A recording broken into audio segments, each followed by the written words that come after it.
Creamy Tuscan chicken is one of my favorite meals to eat and to make, so let me show you how to make it. I like to start off by butterflying my chicken and then seasoning it with some salt, a little bit of garlic powder, a little bit of onion powder, some paprika, some oregano, and a bit of black pepper as well. I'm just measuring with the heart with this one. From here, I'm just going to heat a pan with some sun-dried tomato oil. This is really what's going to start building those flavors for us. And then just a drizzle of olive oil as well.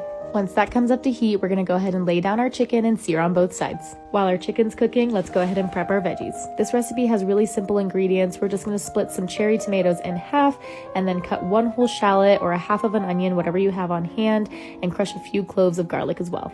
We're also going to need an entire bag of spinach for this recipe, and don't forget to wash your veggies.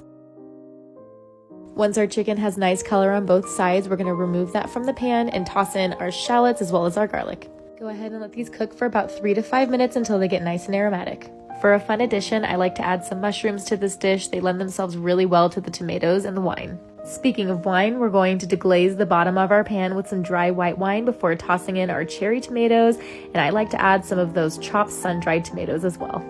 Totally optional, but I like to add in some red pepper flakes at this point, as well as a little bit more oregano before pouring in about 1.5 cups of heavy cream.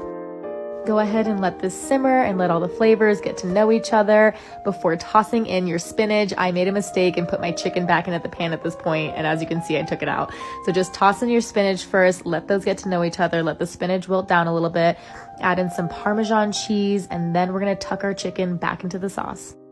Once you get your chicken nestled back in, we're gonna let this cook for another 5 to 10 minutes, either on the stovetop or in the oven, and let the sauce get nice and thick and creamy. We're gonna squeeze some lemon over top to brighten up the dish, and then serve with some mashed potatoes or polenta or rice, but you cannot skip the crusty bread to soak up all of that sauce. I hope you enjoy.